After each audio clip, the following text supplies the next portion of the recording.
Coni Otto here with another tip and video for you. Open houses. I'm here to tell you open houses work. They really, really work. Think about it. You're driving by a new community and you say, hey honey, let's go look at that open house over there. Let's go look at those new houses and get ideas for your house. Well, that's what people do when you list your house. They want to see it. Your neighbors want to see it.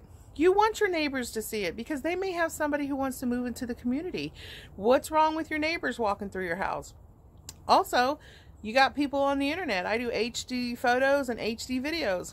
It's going to showcase your house, and then people are going to want to see it, and then they're going to want to put an offer on it. So to get your house sold in the least amount of time for as much money as possible, do open houses. Have your agent do open houses. If the open house is going really well, we have several people walking through. Just wanted to show you the lineup of cars. And then we have people all over the house. So we have some up, some down. Agent who loves to do open houses, call me. My name is Coni Otto, Long and Foster, 240-483-7556. Again, Coni Otto, 240-483-7556. Thank you so much. Do something nice for somebody today and have a great day.